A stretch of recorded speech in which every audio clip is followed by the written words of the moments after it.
The world's population is expected to double within 30 years, with twice as many and double the need for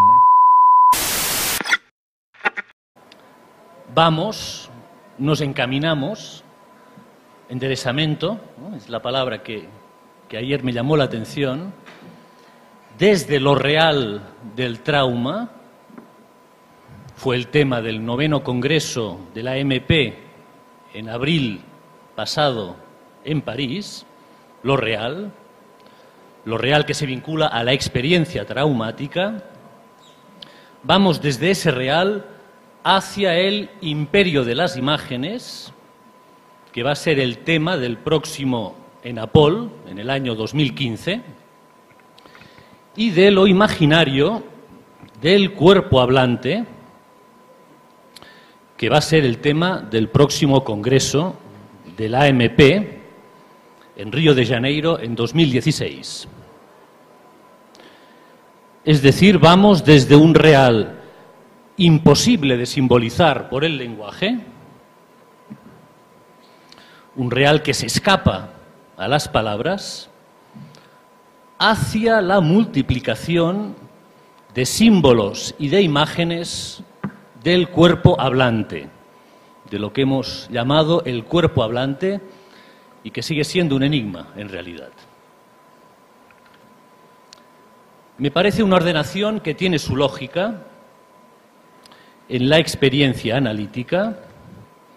La propia experiencia psicoanalítica va desde la experiencia traumática con la que llega el sujeto y que de hecho está siempre en el principio de la constitución de este sujeto, como veremos, va desde esa experiencia traumática hacia el análisis de todas las defensas, las pantallas, los recubrimientos de este real traumático en su anudamiento con el lenguaje y con las imágenes. En el psicoanálisis llamamos fantasma, fantasía, creo que es el término que se utiliza en portugués, a esa pantalla que es también una ventana de acceso a lo real y de defensa ante lo real. Una tela, como la que está ahí, que tapa, nos pone una defensa, pero a la vez es una ventana hacia la realidad.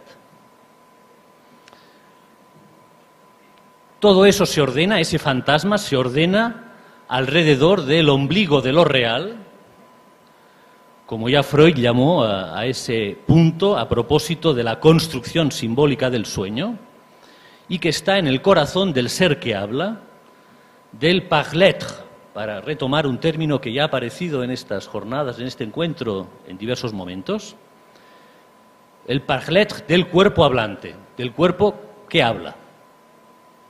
Y vamos a volver a encontrarlo en el corazón de los símbolos y de las imágenes de ese cuerpo, en el corazón del imperio de las imágenes en el que vivimos. Y que este encuentro se ha hecho eco de este imperio de las imágenes y de los cuerpos desde el principio, de una buena manera. Partamos, pues, del fenómeno traumático. Se trata, en realidad, de un nuevo real descubierto por el psicoanálisis, un nuevo real distinto al que la ciencia estudia y que está producido por el encuentro entre el lenguaje y el cuerpo.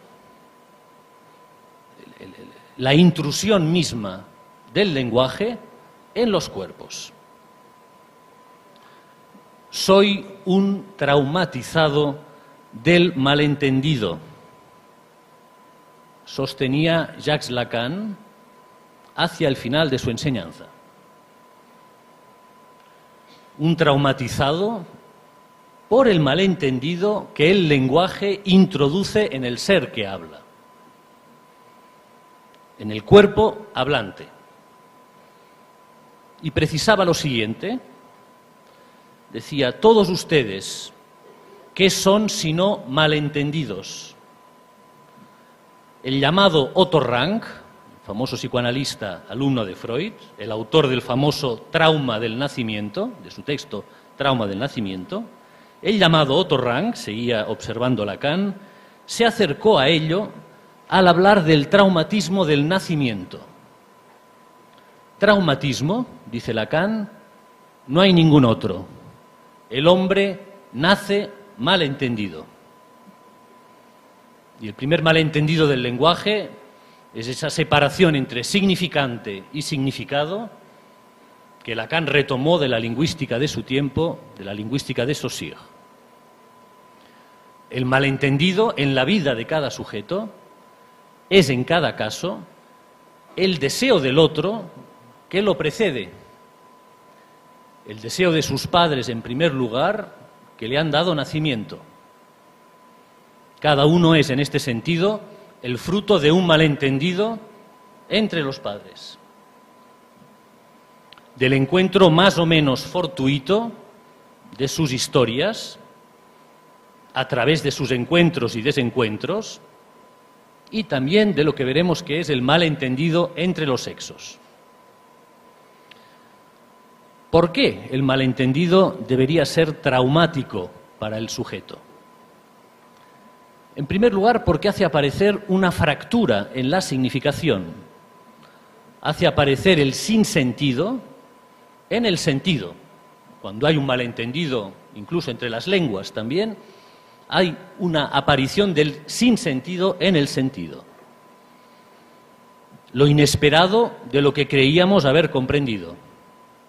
Es un tropiezo con lo real, como dirá Lacan en el Seminario 11. El lapsus, el acto fallido, el malentendido, el síntoma, son formas de tropiezos con lo real, con el sinsentido.